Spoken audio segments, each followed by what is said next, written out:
bonjour à tous. Merci pour d'être là pour ce panel, ce deuxième panel. Ravi de modérer ce regard croisé sur l'impact de l'IA, notamment en Afrique. Il s'agit de faire ressortir les opportunités, les défis, mais aussi les menaces que l'IA engendre pour le développement durable et inclusif pour l'Afrique. S'agissant des enjeux de développement durable et des territoires, on abordera dans le cadre de ce panel les défis liés à l'éducation, à la santé, à l'urbanisation, car l'Afrique connaît que l'Afrique est l'un des continents les plus exposés, avec un taux de 4,5% par an en termes d'urbanisation, donc c'est le continent le plus exposé.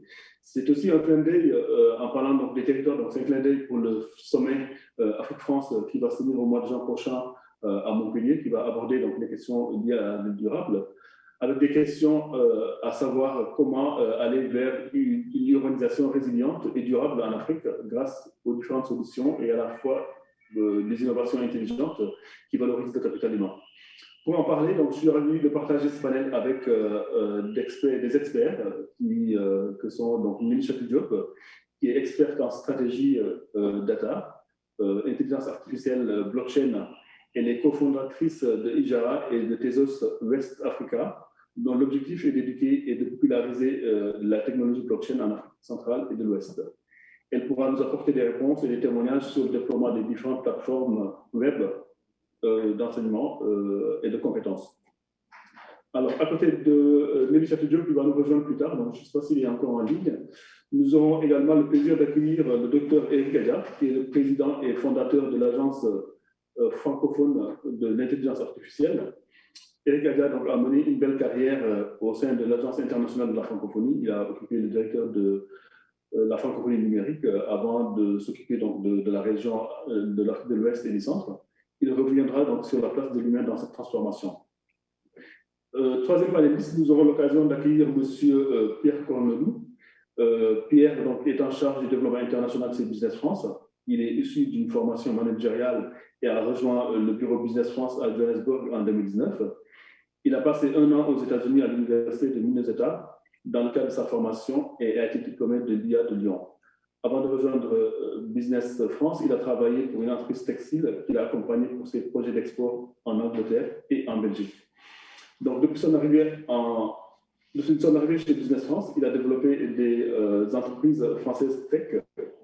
Il a accompagné plutôt des entreprises French Tech spécialisées dans l'IA, dans la stratégie de développement en Afrique du Sud notamment. Donc, avec lui, nous verrons la grande effervescence de l'IA en Afrique et comment agir en tant qu'actrice, là, donc, on clin d'œil pour les partenaires africains, en tant qu'observateur, qui pourra nous apporter cet éclairage. Et pour finir, donc, nous accueillerons M. Najib Bouchiba, qui est consultant en innovation, guidé par les usages et l'expérience. Il nous dira de quoi il s'agit. Donc, il est spécialiste de neurosciences et ergonomie. Il est socio-anthropologue des usages de formation. Naji est aussi cofondateur de l'ONG Zumatiza, donc dans la santé, et également de la plateforme de compétences Somedo. Et en termes d'usage, il nous dira comment l'Afrique peut s'approprier et tirer le défi de l'IA. Voilà, donc un tour d'horizon des personnes qui vont nous accompagner dans le cadre donc, de ces panels. Pour commencer, je ne sais pas si Mélisha Diop est parmi nous ou pas encore. Pas encore. Donc, Dr Eric Adja, je vous donne la parole pour vous présenter et nous donner votre vision sur les aspects humains de l'intelligence artificielle. Donc, du point de vue de votre regard d'expert et également fondateur de cette agence francophone de l'intelligence artificielle, quelle est la place de l'humain dans ce processus de transformation qui se dessine sous nos yeux? Effectivement, micro et caméra. Le micro et caméra, il a sa caméra déjà. Le micro, on ne t'entend pas, Eric. Le micro. Eric, je pense qu'on a un souci technique. Le temps qu'Eric remette son micro pour pouvoir démarrer ce panel. Oui, vous m'entendez? Oui, là on t'entend. OK. Mais on ne te voit pas. Mais... Voilà. Vous me voyez? D'accord. Parfait. Bonsoir, cher Mamadou. Bonsoir. Bonsoir à tous. D'abord, merci Mamadou de m'avoir proposé pour ce panel. Et je salue aussi la société d'encouragement qui a organisé cette belle initiative à laquelle je m'associe non seulement à titre personnel, mais en tant que représentant de l'Agence francophone pour l'intelligence artificielle, la FRIA, dont l'objectif est justement de sensibiliser les pouvoirs publics, le secteur privé et le secteur académique sur les enjeux de l'intelligence artificielle dans les pays francophones en général et en Afrique en particulier.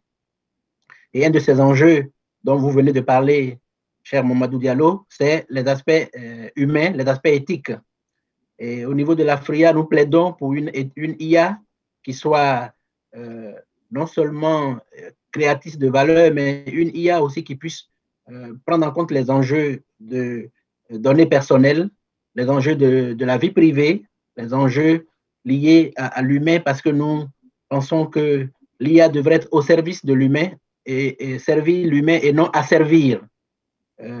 Surtout en Afrique où il y a actuellement l'IA devient comme une mode. Au-delà de l'effet de mode, il paraît nécessaire de s'interroger sur comment les Africains peuvent utiliser l'IA au profit du développement durable, notamment des enjeux de changement climatique, des enjeux du développement des entreprises, des industries, et même aussi et surtout des enjeux liés à la collecte des données massives. En anglais, on parle de big data. Nous préférons parler de données massives. Comment l'utilisation des données massives pourrait aider dans la période actuelle, dans la période sanitaire actuelle, c'est-à-dire la question du déplacement des populations pour pouvoir orienter et cibler les traitements, les tests. Actuellement, nous travaillons avec justement l'organisation GSMA, l'organisation internationale des GSM, pour voir comment utiliser les données des téléphones mobiles, les données de déplacement, pour pouvoir modéliser les déplacements des populations dans le but justement d'aider les pouvoirs publics, notamment les ministères de la Santé, dans le but de mettre en place des tableaux de bord pour justement orienter au mieux les actions liées à la santé publique. Donc voilà le genre d'utilisation pratique que l'IA peut avoir au service de l'humain, au service de la santé. Vous voyez, pas seulement une vision de l'IA sécuritaire pour les enjeux de création de robots ou de reconnaissance faciale qui font peur, qui créent des inquiétudes. Mais nous pensons qu'en Afrique, l'IA peut aider les populations au niveau, par exemple, de la meilleure façon de trier les semences au service d'une agriculture durable. Alors, je vais vous donner un exemple qui peut vous intéresser, Mamadou, à titre personnel, vous qui êtes originaire du Sénégal. Vous savez combien le Sénégal, les eaux du Sénégal sont riches en poissons, n'est-ce pas, entre le Sénégal et la Mauritanie. Et nous réfléchissons actuellement au niveau de la FRIA à voir comment l'IA peut aider à modéliser le déplacement des banques de poissons entre ces deux pays pour une pêche durable, une pêche qui puisse prendre en compte les vrais besoins des populations afin justement de pouvoir éclairer les pouvoirs publics sur ces questions pour éviter justement que certaines organisations privées, certaines entreprises privées ne se livrent à de plus en plus des pratiques de pêche sauvage qui peuvent nuire à l'écosystème local. Voilà un peu à cette première partie du débat des aspects concrets de l'IA utile aux populations. C'est ce que nous entendons par IA humaine, au-delà des enjeux éthiques. Pour nous, c'est une IA qui puisse contribuer à nourrir les populations, contribuer à créer du développement durable, au-delà des questions de protection des données personnelles ou de liberté publique. Merci Riyadja. Donc on voit bien que l'IA est au service de l'humain, l'IA est au service de la population et qu'aujourd'hui, tel que tu le démontres, aujourd'hui pour le développement durable et pour la vie durable, l'IA, notamment les travaux que mène l'AFRIA, dont tu diriges, est aujourd'hui une opportunité pour participer de façon active au développement du continent africain et aider les populations à s'approprier des données climatiques et de données liées à la gestion de la Terre de façon plus globale. Je reviendrai là-dessus tout à l'heure, Dr. Erigadia, et merci beaucoup pour cette belle contribution pour ouvrir le débat. Donc, je me retourne vers Pierre Cornoulou, chargé donc, du développement international chez Business France. Vous qui êtes... merci de brancher votre caméra et mettre votre micro. Donc, vous qui êtes un fan observateur donc, du développement de l'IA en Afrique notamment en Afrique du Sud, est-ce que vous pensez qu'aujourd'hui, tel que l'a décrit Eric Adia, l'IA est une chance pour l'Afrique? Oui, complètement. Déjà, merci beaucoup pour cette introduction. Donc oui, l'IA est une chance pour l'Afrique puisque en fait, ce qui se passe, c'est que l'intelligence artificielle permet d'être utilisée de plein de façons différentes et donc de répondre à plein de problématiques différentes. Chaque pays africain rencontrant des problématiques particulières, chacun des pays peut utiliser l'intelligence artificielle pour répondre à ces défis-là. Un exemple, par exemple, que je peux vous donner, c'est la startup Kudi AI, qui est une startup du Nigeria, qui a développé une solution via chatbot pour permettre aux utilisateurs d'effectuer des paiements et d'envoyer de l'argent à leurs amis et à leurs familles au Nigeria en utilisant le système de messagerie. Ce qui, dans un pays avec un taux de pénétration d'Internet de 61%, mais un taux de connexion téléphone de 83%, est tout à fait adapté. Donc voilà, c'est vraiment le point sur lequel l'intelligence artificielle est une chance pour les pays d'Afrique. C'est justement cette possibilité d'adapter la technologie à plusieurs défis différents. C'est le passage du transactionnel au conventionnel. Parce que, comme on le disait tout à l'heure en préparant l'entretien, que l'Afrique a une tradition orale et que, compte tenu du niveau très faible d'alphabétisation, le fait d'avoir des chatbots et de pouvoir discuter avec ces personnes est une chance, est une opportunité d'automatiser ces personnes, de leur donner une certaine autonomie, je voulais dire, pour qu'ils puissent faire des opérations comme le transfert d'argent et la partie éducation. Merci pour ce témoignage par rapport donc, à cette expérience. Est-ce que Naji Bouchiba est parmi nous? Si c'est le cas, merci de brancher votre micro et voilà. Donc, en info, Naji, je t'avais présenté comme consultant en innovation guidé par les usages. Et donc, les deux exemples que nous avons vus tout à l'heure, que ce soit pour les chatbots et pour les usages qu'a décrit Eric Adia en préliminaire sur les accès que donne aujourd'hui l'IA au service de la population pour le développement durable, en tant qu'expert donc de l'innovation guidée par les usages, que tu diras de quoi il s'agit. Quel est ton retour d'expérience aujourd'hui par rapport à l'intelligence artificielle adaptée pour le continent africain? Est-ce que c'est une chance pour l'Afrique déjà? Alors, pour répondre très rapidement à la question, est-ce que c'est une chance? Il y a deux versants. Oui, c'est une chance. Non, c'en est pas une. Oui, pourquoi? Parce qu'il faut être aujourd'hui au même niveau que les autres continents, que les autres pays, déjà même en termes de intercontinental entre chaque pays, et on va faire une opposition entre monde anglophone et monde francophone. Il faut clairement être au niveau de ce que fait les pays anglophones en Afrique, parce que les pays francophones ont quand même un petit train de retard.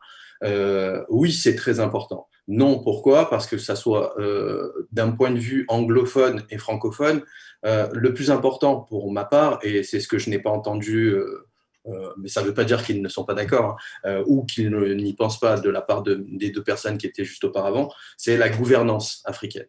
Donc, pour ma part, on parle de technologie et les visions que j'ai pu voir, c'était des visions technocentrées qui étaient clairement, on peut le dire, axées sur des besoins technologiques, mais qui n'étaient pas centrés sur l'humain en finalité.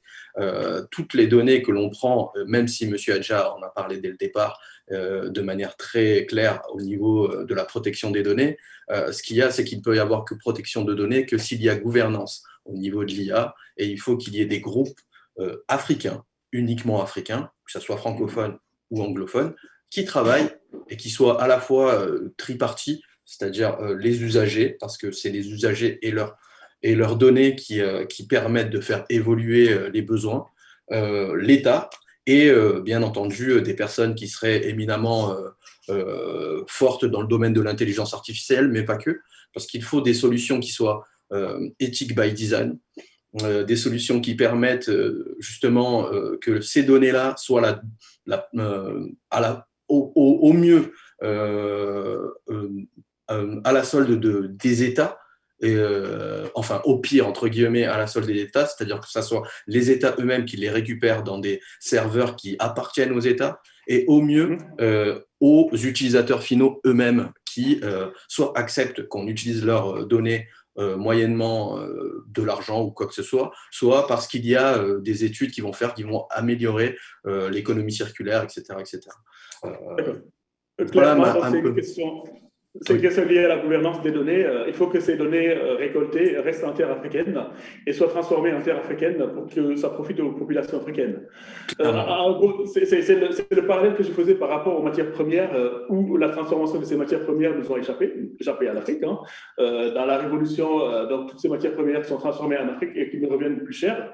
Et donc, dans cette dynamique de ces masses de données, comme disait M. Eric Adja tout à l'heure, il faut que l'Afrique s'approprie de cela et que ces données soient transformées et restent en terre africaine pour que ça profite aux Africains. Et je pense que cela passe également par la formation, fondamentalement. Aujourd'hui, là également, je te garde un peu, cher Naji, parce que je vois que tu es également membre fondateur de CELO. CELO qui est une plateforme de compétences qui essaie d'apporter de la formation grâce à des outils d'intelligence artificielle pour que la population puisse être formée au même niveau. Vous pouvez nous en dire un peu plus par rapport à ces outils de formation pour mettre à niveau les populations africaines? En gros, Sewelo, c'est 4 propositions très claires. Il y a la plateforme Sewelo, qui est une plateforme web, une plateforme mobile, où on fait du mobile learning, et une plateforme de training, et une cellule ou une business unity de training et une business unity de consulting. Le but de Sewelo est clair, c'est de former les personnes, mais pas uniquement que les former, après les laisser partir dans la nature, parce que c'est ce qui se fait malheureusement actuellement. Et de nombreux acteurs sont sur ce credo-là et essayent de trouver une solution pour aller plus loin. Nous, ce que nous faisons, c'est que nous avons déjà des postes en place et nous allons former des gens pour les postes. Et nous allons les suivre tout au long de leur vie. Si jamais un individu qui est passé chez nous, une personne, quel qu'il soit, parce que nous ne prenons pas les meilleurs ou les moins, ou quoi que ce soit, nous partons sur toute la population parce que nous pensons que chacun a sa place dans la société et chacun doit être ou peut être formé sur un métier sur lequel il va pouvoir être une plus-value. Bien évidemment, il faut le faire monter en compétence sur le soft skills, etc., etc. Et c'est là où l'IA est très importante parce que cette IA, avec ce qu'on appelle l'Education Learning Design, elle va nous permettre de pouvoir adapter, personnaliser leur apprentissage et les aider à monter au fur et à mesure au niveau des soft skills, parce qu'on peut avoir des individus, des personnes apprenantes étant très très bonnes en termes de skills, de compétences, mais ne pas avoir les soft skills qui sont super importantes aussi. Et donc notre but à nous, c'est vraiment de leur fournir un outil qui les accompagne de manière pérenne, mais dès qu'ils seront placés dans la société ou dans laquelle, dès qu'ils auront le poste, le but c'est de le suivre toute leur vie parce qu'il y a des montées en compétences, si ces personnes-là veulent devenir entrepreneurs, etc., etc. Et c'est le but de Sewelo. Voilà clairement comment l'IA est vraiment au milieu de notre pensée, mais c'est une conception centrée humain encore une fois. Et cette gouvernance de données, elle est aussi, au niveau des données qu'on va récolter au niveau de Sewelo, elle est aussi dans cette gouvernance où les données doivent être protégées et rendues aux personnes, ou du moins partagées avec celles-ci. D'accord. Donc voilà un peu notre... On y reviendra sur la deuxième proposition que tu as faite sur le versant négatif de ce traitement des données qui n'est pas maîtrisé et qui pourrait échapper aux populations. Je ne sais pas si Nelly Chatu Diop est parmi nous ou pas encore. Je crois pas. Non. Donc, peut-être de repasser la parole à Dr Eric Adja. Notre ami Neji a beaucoup insisté sur la gouvernance des données, sur la maîtrise de ces données, et ça passe fondamentalement par la formation. Quand on sait qu'aujourd'hui, Eric, je sais que tu es très attaché à ces aspects liés à la formation, à l'IMA, qui est au centre donc, du débat au niveau africain. Et quand on voit qu'aujourd'hui, en Afrique, on forme à peine 100 000 ingénieurs dans le domaine du digital et qui est vraiment en dessous des besoins que nous avons besoin donc, de ces gens qui vont traiter ces données de masse, comme tu le disais tout à l'heure, donc de ces big data. Quelle est l'approche que met en place aujourd'hui l'association, l'agence francophone Afria pour accompagner donc, cette montée en puissance des personnes africaines en matière de technologie avancée? Merci bien. Alors, en matière d'IA comme du numérique ou comme des technologies, il faut éviter de réinventer la roue. C'est-à-dire de voir l'expertise là où elle se trouve, les compétences, et de voir comment les adapter. Et de plus en plus, il y a effectivement des modules de formation qui sont donnés ici en Europe et avec de plus en plus de collaboration, de coopération avec les universités africaines. Donc, il y a une coopération, nous travaillons sur des actes de coopération nord-sud, mais aussi sur des actes de coopération sud-sud entre universités africaines de différentes régions. Et à ce niveau, il faut souligner que l'Afrique dite anglophone est un peu plus en avance dans des pays comme l'Afrique du Sud, le Kenya, le Rwanda ou le Nigeria. Il y a beaucoup plus de formation en matière d'intelligence artificielle que dans les pays francophones, lesquels sont en train quand même de combler le retard en faisant en sorte que la langue ne soit pas une barrière, qu'il y ait justement des programmes d'intelligence artificielle, des masters en intelligence artificielle en français, avec aussi des initiatives intéressantes. Vous savez que le siège de Afrique de Google est à Accra, le laboratoire d'intelligence artificielle. Et justement, il y a des approches qui permettent de pouvoir, qui permettent aux pays francophones environnants de bénéficier des programmes quand même de ce laboratoire qui est basé au Ghana. Alors, au-delà des aspects de formation, je voudrais aussi revenir sur la question de la gouvernance. La gouvernance, c'est la formation, comme tu l'as dit, Amadou, mais c'est aussi la prise de loi, c'est les aspects réglementaires. Et à ce niveau, il faut souligner un vrai effort qui est fait dans les pays africains, surtout de l'Ouest que je connais le mieux, parce qu'il y a 10 ans, déjà, la CEDEAO a adopté un acte important concernant la protection des données personnelles. Et il y a eu un acte additionnel qui a été voté, qui a été adopté par le Parlement de la CEDEAO et qui fait obligation aux pays membres de cet espace sous-régional de se doter de lois sur la protection des données personnelles. Et depuis lors, plus d'une dizaine de pays africains de l'Ouest non seulement ont voté des lois sur la protection des données personnelles, à commencer par le Burkina Faso, le Sénégal et les autres pays ont suivi. Donc, très peu de pays actuellement n'ont pas de loi. Je crois que sur les 16 pays de la CEDEAO, il y a en tout cas une bonne quinzaine, en tout cas très proches, qui ont des lois, mais ils sont allés plus loin. Ils ont créé des autorités de protection des données personnelles. Vous voyez, au Burkina Faso, il y a une commission informatique et liberté, la CIL.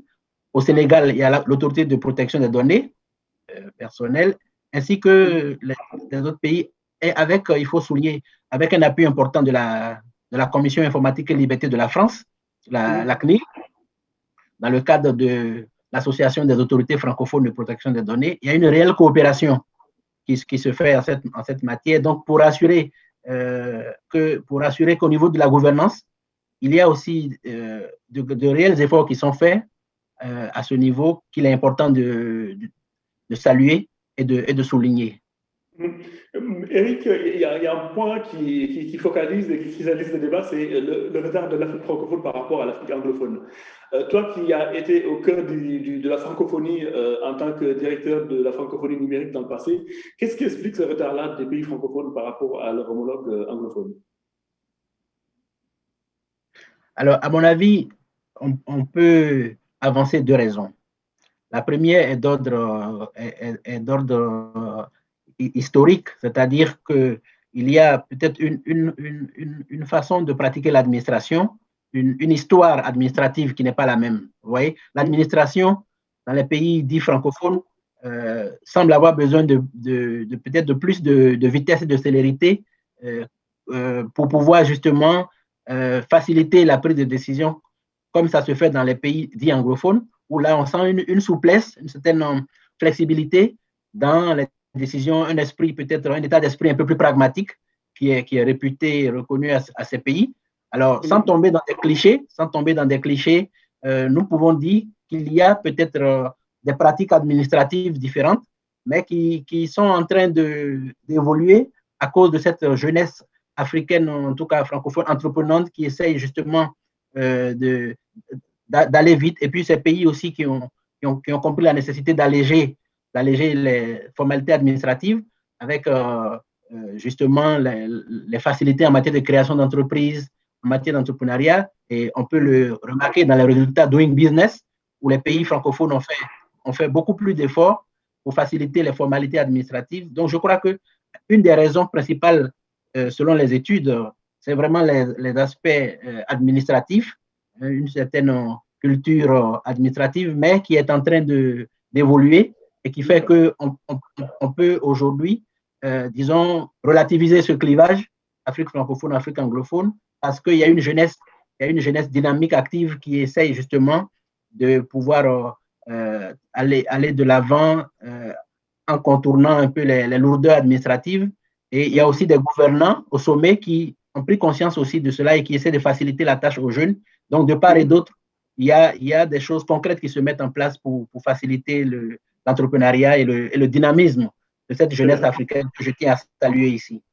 Très bien. Je vais peut-être me retourner avec Pierre Corneloup, donc après cette analyse d'Éric Adja, en tant que francophone convaincu, vous également, donc francophone et français intervenant donc en Afrique du Sud. Vous voyez un peu, je parlais tout à l'heure de l'effervescence autour de l'IA. Comment vous le percevez concrètement en Afrique du Sud et de l'autre côté, vous intervenez également peut-être en tant que francophone dans les pays francophones. Comment voyez-vous cette différence-là entre ces deux cultures? Alors, je rejoins un peu donc mes collègues sur le fait qu'on voit plus d'initiatives dans les pays anglophones. En tout cas, ils sont plus, on les voit plus actifs, et cette effervescence, elle se traduit de plein de façons. Donc, déjà, le fait qu'on voit des solutions liées à l'intelligence artificielle qui sont utilisées de plus en plus dans plein d'industries, dans la fintech, dans la télémédecine, on a de plus en plus d'applications de l'IA. On a donc des grands groupes qui s'implantent dans plusieurs pays d'Afrique. Mon collègue mentionnait donc le centre de recherche sur l'IA qui a été implanté par Google, mais ça a été également le cas de IBM, Microsoft, Amazon Web Services, qui ont commencé à s'implanter dans différents pays, donc que ce soit l'Afrique du Sud, le Kenya, le Nigeria.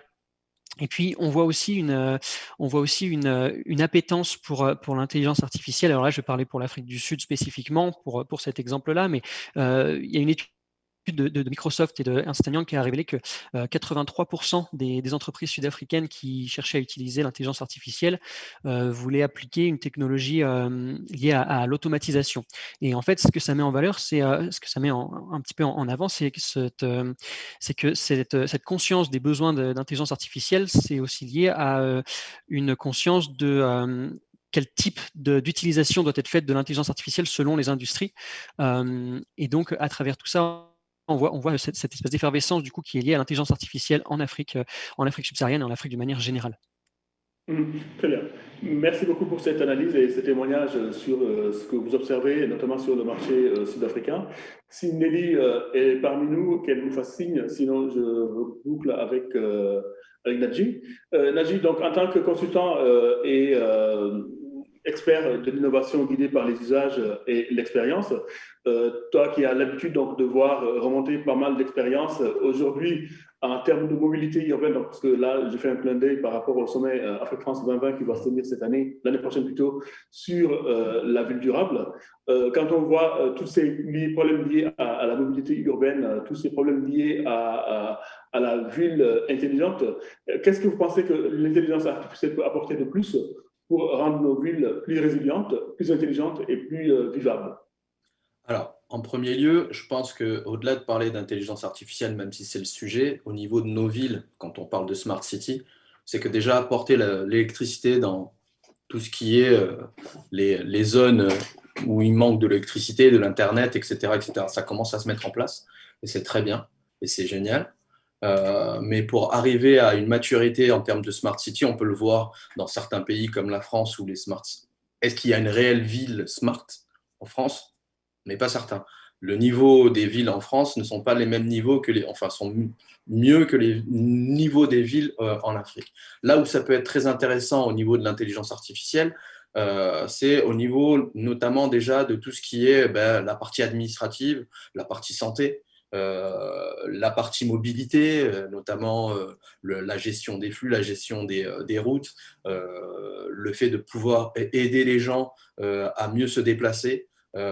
L'intelligence artificielle peut apporter vraiment beaucoup de choses, mais encore une fois, il faut... Oui, et la gestion des déchets, exactement, tout à fait. Et c'est un enjeu majeur. Hein. Par exemple, nous, au Mali, on suit une société qui s'appelle Medipou, qui fait de la gestion des déchets et récupère les déchets médicaux pour ensuite les transformer et les revendre à des sociétés sur place. Donc, on voit qu'il y a des choses qui sont mises en place. L'intelligence artificielle est utilisée sur cet exemple-là précis pour faire de la discrimination entre les déchets plastiques, polyéthylène, etc., les métaux, acier, fer, aluminium et d'autres typologies de déchets. En gros, l'intelligence artificielle doit être utilisée sur des vrais usages et des vrais besoins. Il ne faut pas que ça soit du techno-push, mais plutôt du social pull, comme on dit. Ça doit venir de la société, des besoins humains, et remonter après. Et il faut vraiment mettre les humains, on va dire les utilisateurs, au centre de la construction de tout ça. C'est ça qui est le plus important. Un sujet qui est très d'actualité, c'est tout ce qui est lié à la santé. Oui. Dans la gestion de la ville durable, la santé aujourd'hui est un secteur au centre des débats avec la crise sanitaire que nous traversons. Je sais également que tu es cofondateur de Zoomaniza, qui est une plateforme qui permet donc de proposer des solutions de e-santé. Est-ce que tu peux nous en parler un tout petit peu? Bien entendu. Alors, Zoomaniza est une ONG qui regroupe plusieurs projets et plusieurs partenaires. Et pour être très rapide, nous proposons d'améliorer la santé connectée en Afrique. Et dans le monde aussi, mais le terrain et l'Afrique.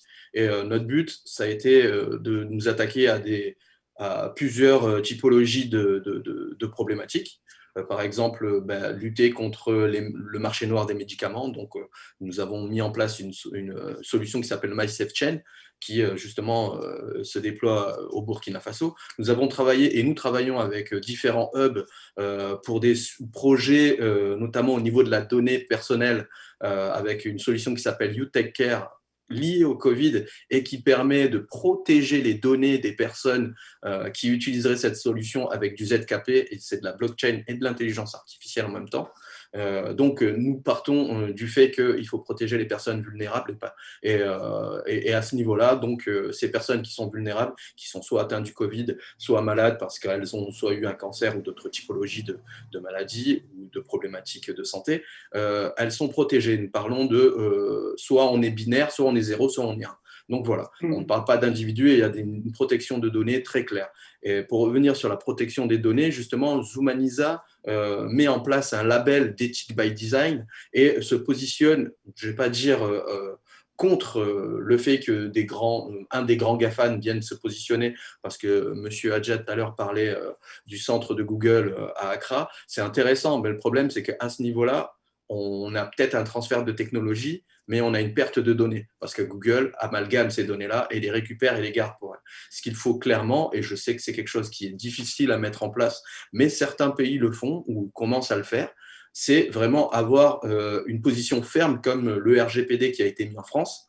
Tout à l'heure, M. Hadja, encore une fois, parlait de la CNIL et la personne juste un peu avant moi parlait aussi de ça. La CNIL, c'est bien, mais il faut que nous mettions en place en Afrique quelque chose qui soit équivalent. Il y a le POPIA en Afrique du Sud, mais il faut aller encore plus loin, quitte à partir sur du RGPD. C'est très bien d'être accompagné par par la France parce que c'est un partenaire exceptionnel et nous souhaitons toujours continuer avec ce type de partenariat-là, mais il faut qu'il y ait une réelle gouvernance. Donc Zoomaniza travaille au niveau de la télémédecine, sur plein d'autres projets très intéressants et le but clair, c'est d'aller aider les populations en mettant en place de la technologie, mais pas pour de la techno, pour les humains et centré sur l'humain, centré sur le praticien, centré sur le téléopérateur et surtout en étant clairement en utilisant clairement les contraintes du terrain, quoi. Parce qu'il y a pas mal de choses notamment qui ne peuvent pas se faire à cause de chaque pays. La personne qui était avant moi le disait clairement tout à l'heure, chaque pays a ses contraintes et même dans chaque pays, il y a des contraintes selon les zones et il faut s'y adapter, mais c'est pareil sur toute la surface du globe.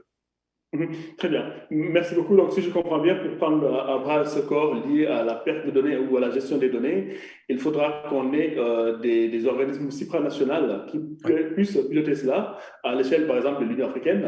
Docteur Ngadia, c'est un problème majeur. Tout à l'heure, tu as parlé des CNDP locales, donc dans chacun des pays, pour traiter les données personnelles. Est-ce qu'à l'échelle panafricaine, on peut envisager une sorte de gouvernance panafricaine dans laquelle tous les acteurs seront au même niveau? Oui, l'Union africaine a adopté aussi des directives en matière de données personnelles à l'échelle continentale. Et les pays ont commencé à ratifier ces directives. Donc, étonnamment, on en parle moins, peut-être que parce que l'Union africaine communique moins là-dessus, mais justement, il y a un effort vraiment législatif réel qui est fait sur le terrain et qui mérite justement d'être mieux connu, qui mérite aussi, c'est vrai, d'être mieux appliqué localement dans les pays, mais il y a un réel travail d'adaptation. La preuve, le Sénégal est en train de justement revoir sa loi sur les données personnelles à la lumière des nouveaux développements, à la lumière justement de l'Union africaine et surtout, et ça c'est très intéressant à souligner, à la lumière même aussi du RGPD européen, du Règlement général de protection des données personnelles que l'Union européenne a édicté et qui a des applications au-delà des frontières européennes. Donc, il y a un réel effort de mise à jour des lois, des législations africaines, de la gouvernance africaine, non seulement en tenant compte du contexte continental, mais les pays sont en train de tenir compte aussi même du contexte européen et du contexte mondial. Parce qu'il y a aussi les réalités aussi au niveau, la réglementation au niveau des États-Unis, il y a la réglementation au niveau de la Chine, et les pays africains essaient de voir comment tenir compte de ces enjeux parce que l'intelligence artificielle se développe surtout dans les deux grands pôles, le pôle américain, nord-américain, le pôle chinois. Et entre ces deux grands pôles, l'idée aujourd'hui, c'est ce que l'Africa défend comme idée, c'est de voir comment trouver une troisième voie qui puisse respecter les données personnelles, respecter l'humain, parce que la voie américaine, la voie chinoise, c'est plus l'efficacité, c'est plus un certain nombre d'enjeux liés au secteur privé. Et peut-être avec l'Union européenne, l'idée serait de voir une vision euro-africaine de l'intelligence artificielle qui puisse respecter non seulement la vie privée, les droits de la personne, mais justement respecter aussi les usages. On en parlait, quelqu'un parlait en anglais de privacy by design, c'est-à-dire pouvoir implémenter déjà les enjeux au niveau des algorithmes. Parce que le problème est là. Le problème est dans le traitement des algorithmes qui puissent prendre en compte déjà les enjeux de diversité. Vous voyez, parce que, comme vous l'avez entendu récemment, il y a eu beaucoup de problèmes liés aux algorithmes qui ne prenaient pas en compte la diversité du genre, ou la diversité ethnique, ou un certain nombre de diversités. Donc, c'est important d'avoir une vision de l'IA qui prenne en compte ces enjeux déjà en amont. Voilà pourquoi on parle de by design. C'est cette troisième voie dont tu parles, comme disait un observateur, l'Amérique et la Chine innovent, l'Europe réglemente et l'Afrique consomme. Il faut qu'on sorte de cette logique tripartite et que l'Afrique puisse prendre son chemin là-dessus. Et en parlant de cela, il y a un point très important Voilà. sur les innovations. Aujourd'hui, quand on voit à la recherche de financement, la plupart des innovateurs, la plupart des startups recourent à des financements internationaux. Est-ce que ces innovations qui sont majeures et qui sont des innovations d'usage, telles que le défend aujourd'hui Naji, est-ce qu'il n'y a pas de perte de données en exposant donc, ces innovations ou ces acteurs à des financements extérieurs qui vont peut-être les consommer ou les anéantir? Oui, vous avez parfaitement raison. Il y a un réel risque de captation de valeur. C'est ce que Cédric Villani appelait le risque même de colonialisme numérique. Parce que c'est cela. Le risque de colonialisme numérique est réel. C'est pourquoi nous devons rester vigilants et ne pas tomber dans un certain angélisme. Parce que la réalité, c'est que les entreprises aujourd'hui, surtout des GAFAM, sont beaucoup plus puissantes que beaucoup de pays, beaucoup d'États africains, à travers les ressources dont elles regorgent. Donc, il y a un réel risque. La question aussi, justement, c'est quelles sont les ressources qu'on a, quels sont les moyens qu'on a d'encourager les jeunes localement à avoir des financements qui pourraient les encourager à rester en Afrique pour pouvoir travailler. C'est un enjeu non seulement privé, mais un enjeu public, un enjeu aussi de gouvernance pour rendre attractif justement l'intelligence artificielle en Afrique. Cela ne se décrète pas à travers des paroles, mais il faut des mesures incitatives, des mesures législatives, mais des mesures économiques. C'est pourquoi il faut reconnaître que certains pays ont commencé à adopter des lois qui s'apparentent à ce que le président Obama avait fait aux États-Unis, c'est-à-dire le Small Business Act qui avait été fait. Il y a des pays qui ont commencé à créer des lois pour favoriser les jeunes entreprises, les startups.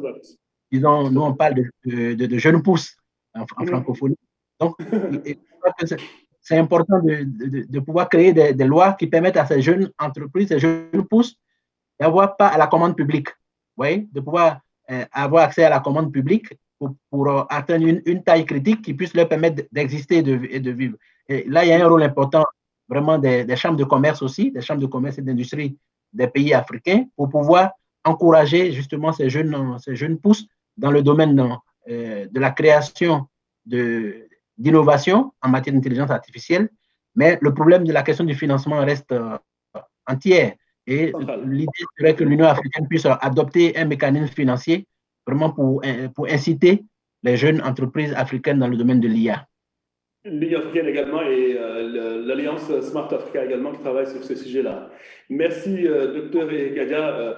Pierre Corneloup, Eric Adia a évoqué tantôt la question liée au colonialisme numérique, perte de valeur, coopération. Donc, vous qui êtes chargé du développement international chez Business France, comment voyez-vous, quel est le positionnement des entreprises françaises que vous accompagnez notamment sur le territoire africain en Afrique du Sud? Alors, nous, on accompagne des entreprises dans le domaine de l'IA, notamment sur certains salons. Il faut savoir qu'il y a en Afrique du Sud un événement qui est l'AI Expo Africa. C'est l'événement majeur, c'est le plus gros événements de l'intelligence artificielle, de la robotique et de la réalité virtuelle sur le continent. Et c'est donc une vraie vitrine pour l'intelligence artificielle au niveau continental. J'y reviendrai un petit peu après. Nous, depuis donc ce salon existe depuis 4 ans et maintenant depuis 2 ans, Business France en partenariat avec l'ambassade de France et l'attaché innovation de l'ambassade de France. Nous avons accompagné des entreprises françaises, des startups, pour qu'elles viennent rencontrer des entreprises sud-africaines, elles aussi spécialisées dans l'intelligence artificielle. Le but étant de développer des relations entre les entreprises françaises et sud-africaines pour que les savoir-faire des deux côtés puissent se rencontrer et que ça puisse créer des synergies entre les deux écosystèmes. C'est comme ça que Business France participe au développement de l'intelligence artificielle et en France et en Afrique, là en Afrique du Sud, en ce qui concernait cet événement. Et puis du coup, voilà, ça répond aussi à une question. Ce genre d'événement, c'est un besoin de travailler de façon conjointe au niveau continental. Alors, du coup, docteur Eric Adja le mentionnait tout à l'heure. Ces collaborations au niveau continental qui permettent de développer un petit peu l'AI sur le continent, puisque c'est un des moyens pour l'Afrique de saisir ces opportunités et d'en être l'acteur principal. Et c'est ce qui est fait en ce moment. On a eu en 2019, fin 2019, l'Égypte a présenté une proposition qui visait à former un groupe de travail africain chargé de développer une stratégie unifiée sur l'intelligence artificielle au niveau du continent. Le but, c'est donc de présenter une position africaine qui soit unifiée sur le terrain, en faisant collaborer le secteur privé et puis les institutions internationales au niveau donc au niveau africain, pardon, et puis au niveau mondial également. Très bien. Merci beaucoup pour ce témoignage. Nedji, est-ce que toi qui également professeur qui enseigne dans plusieurs universités, c'est des questions liées à l'intelligence artificielle. Aujourd'hui, ce qu'on voit aujourd'hui, donc on l'avait testé la semaine dernière avec des applications qui permettent de faire de la traduction simultanée, notamment en langue africaine. Donc même si c'est encore timide, on va y aller prochainement. Ça, c'est grâce au chatbot qu'on pourra le faire. Donc, c'est-à-dire, si demain, des plateformes comme Cerullo ou d'autres qui proposent donc des compétences arrivent à communiquer avec ces gens-là avec leur langue locale grâce à l'intelligence artificielle, vous pensez que l'Afrique pourra s'approprier de ces nouveaux développements et être un acteur et plutôt consommateur de ces innovations? Mais clairement, de toute façon, c'est le but. Hein. C'est là où c'est intéressant parce que c'est une appropriation qui est venue par la base. Comme je disais, c'est du social pull, c'est pas du techno push. Donc c'est parce qu'il y a un vrai besoin, notamment dans la santé. Lorsqu'on va dans des zones recluses, pour pouvoir permettre aux gens d'utiliser l'intelligence artificielle ou on va dire les solutions, il faut que l'on parle dans la langue ou dans les langues africaines, les multiples langues africaines, parce qu'il y en a beaucoup. C'est quelque chose de très important. Et c'est au-delà de ça, quelque chose qui permet de mettre de la valeur sur la technologie, de se l'approprier en termes d'adoption d'une technologie, parce qu'on parle d'acceptabilité technologique, mais il y a aussi une acceptabilité sociale qui est encore plus importante. L'acceptabilité sociale passe par l'appropriation et l'adoption passe par le fait que les gens comprennent, par le biais de leurs paroles, par le biais de l'usage de leur langue et de lire la langue et de pouvoir utiliser et de voir que c'est fait dans leur langue, ils s'approprient ces technologies, ces outils-là qui vont les aider. Pour revenir sur la question du colonialisme digital, ce qui est intéressant, c'est que beaucoup d'acteurs africains sont en place et font des choses. Ça, c'est sûr et certain.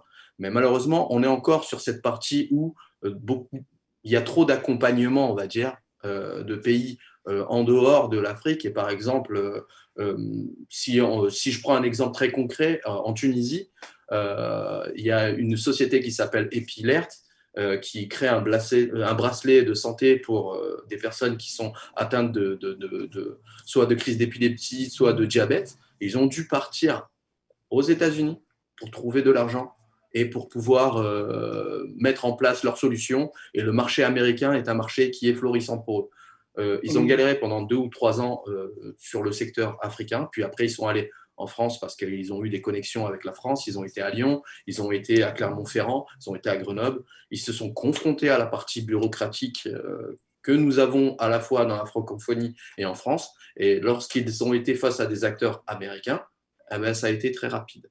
Donc il y a malheureusement une fuite des talents à ce niveau-là, et la meilleure manière de pouvoir garder nos talents, c'est justement de mettre en place, grâce à la blockchain, grâce au token, grâce, bien entendu, à de l'argent qui doit être directement fourni, soit aux incubateurs, soit il faut que les business angels puissent prendre des risques, parce qu'il faut dire la vérité aussi, peu de business angels viennent prendre des risques pour les sociétés africaines, parce qu'ils se disent qu'elles sont africaines et donc ils ne vont pas donner beaucoup d'argent. Alors que, niveau technologique, ils sont presque au même niveau.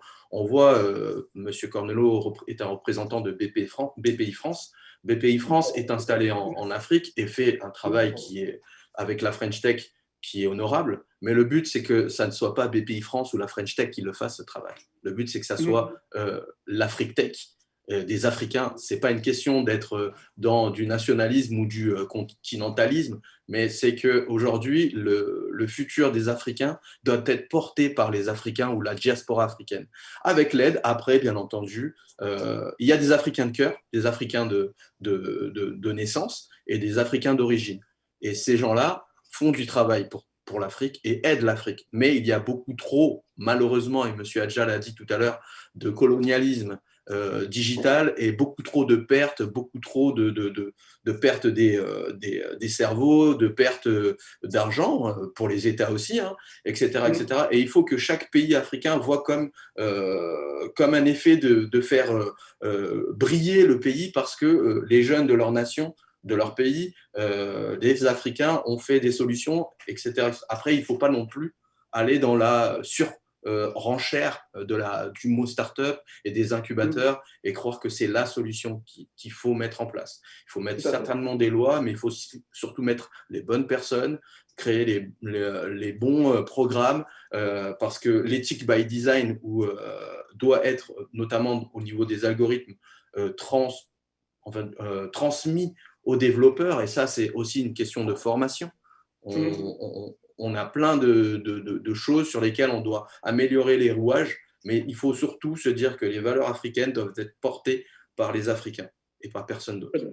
Très bien. Merci Brigitte pour ce plaidoyer adressé donc au continent africain, qu'ils portent davantage leur projet et n'empêche qu'ils peuvent le faire dans le cadre de la coopération, mais l'initiative doit être portée par les Africains eux-mêmes avant de s'ouvrir par la suite. Je ne sais pas s'il y a des questions dans la salle qu'on pourrait nous transmettre. Sinon, il nous reste 10 minutes avant de clore ce deuxième panel. Eric Adja, une autre question liée à ce financement. Aujourd'hui, en tant que président fondateur de l'AFRIA, vous voyez passer des innovations qui sont majeures et qui sont très importantes pour le continent africain. Vous les voyez passer souvent. Et vous n'êtes pas confronté à ce problème-là lié au financement. Ces jeunes-là ne peuvent pas vous dire, Eric Adja, en tant que fondateur d'AFRIA, comment nous aider à accéder au financement pour développer nos idées? Oui, je vous remercie. Justement, il y a quelques mois, quelques temps, nous avions organisé un webinaire sur justement la diaspora et l'intelligence artificielle, où nous avons découvert beaucoup de jeunes de la diaspora en France, en Allemagne ou dans d'autres pays européens qui ont des projets très importants et qui ont besoin de... Il y a un problème de son. C'est le réseau, je crois. Il y a un problème de son.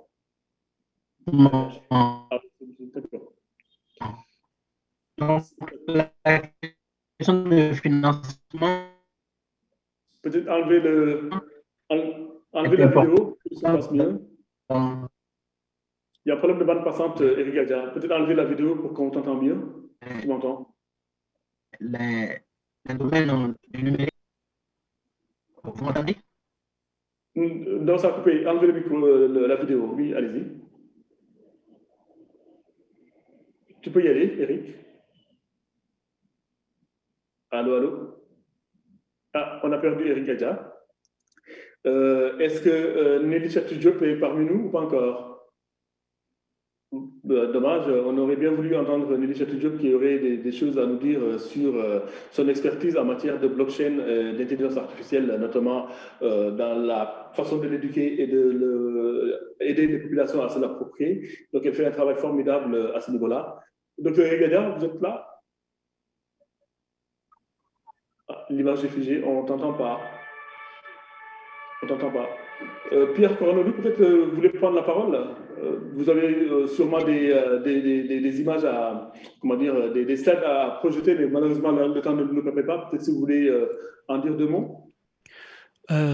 C'était surtout pour remettre l'accent sur les différents rôles majeurs des des événements et des institutions sur l'Afrique pour développer l'intelligence artificielle et pour que l'Afrique devienne vraiment actrice des différents changements que l'on peut voir. Donc c'était surtout pour mettre ça en avant. Et puis je voulais rappeler également, mes collègues l'ont mentionné déjà un peu avant moi, le rôle majeur donc des institutions, que ce soit gouvernementales ou des organisations universitaires dans ce développement-là. On a des choses qui sont mises en place déjà.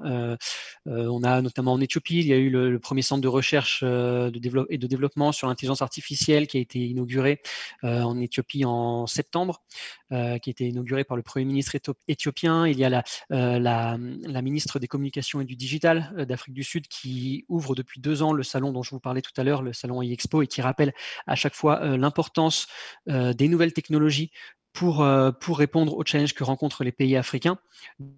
Donc, pour voilà, compléter un petit peu la question qu'on avait abordée au début, à savoir voilà, comment l'Afrique peut devenir actrice de ces changements. Je pense que le rôle des institutions, que ce soit, comme je disais, gouvernementales et universitaires, est primordial dans ces questions-là.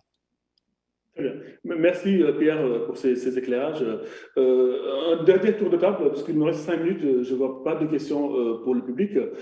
Pour conclure ce panel, je vais commencer par Nelly pour conclure. Donc, je veux qu'on parte sur des recommandations par rapport à l'adoption de l'intelligence artificielle en Afrique en tant que chercheur et enseignant. Donc les consultants dans le domaine de l'innovation. Si vous avez quelques recommandations à apporter aujourd'hui pour l'appropriation de l'intelligence artificielle en Afrique, quelles seraient-elles? Alors, les premières recommandations, elles sont claires. Je pense qu'on l'a tous compris. C'est la gouvernance déjà, la protection des données. Ça, c'est quelque chose de très, très important. L'éthique by design est quelque chose qui n'est pas discutable. Il faut vraiment qu'au niveau de l'Afrique, on soit bien conscient, et que ça soit en Afrique francophone ou anglophone, mais on va parler de l'Afrique francophone, parce que c'est ce qui, entre guillemets, nous intéresse le plus.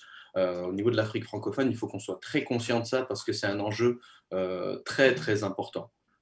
Ensuite, après, choisir les bons cas d'usage.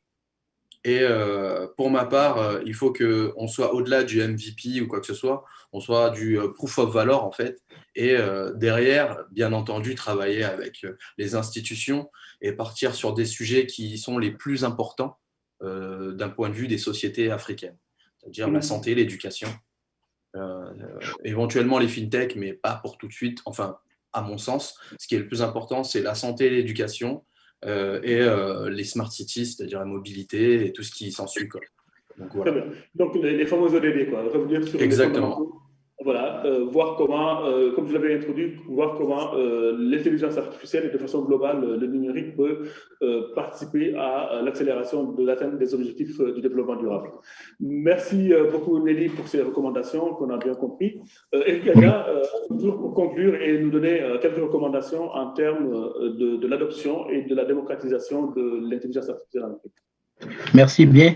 Alors, quelques recommandations, c'est surtout de renforcer les institutions africaines en matière de renforcement de ce qui existe déjà. J'avais parlé de l'Union africaine et justement, depuis 2014, l'Union africaine a adopté ce qu'on appelle la Convention de Malabo, une convention sur la protection de la cybersécurité et la protection des données personnelles. Donc, c'est de renforcer ce qui existe et surtout de pouvoir créer un plan Marshall de l'intelligence artificielle à l'échelle de l'Afrique, avec des financements, si possible, africains, mais aussi ce que nous appelons avec de la coopération. La coopération est importante, coopération avec l'Union européenne, avec les autres continents, mais en commençant d'abord par des financements africains, des financements privés, parce que nous avons des grands capitaines d'industrie en Afrique qui peuvent aussi financer, qui peuvent financer toute l'industrie de l'intelligence artificielle s'ils ont justement la motivation nécessaire et s'il y a ce qu'on appelle aussi la volonté politique nécessaire.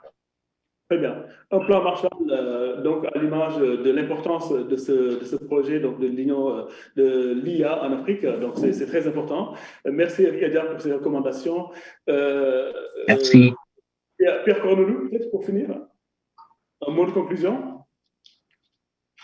Je rejoins mes collègues sur ces sujets-là. L'importance, donc, comme ça a été dit, l'importance de la protection des données, c'est primordial. Et puis, comme ce que j'avais pu dire auparavant, je pense que c'est important de favoriser une collaboration entre les institutions pour pousser ça au niveau continental et réaliser un maximum de synergie entre les pays africains qui répondent chacun à des problématiques différentes, mais qui peuvent bénéficier les uns et les autres de ce qu'auront fait leurs voisins.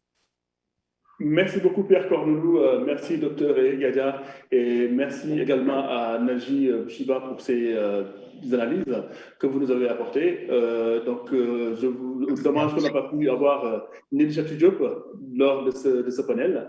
Ce n'est que partie remise, donc on aura l'occasion de revenir sur ces sujets-là prochainement. Merci à toutes, merci à tous et bonne fin de soirée.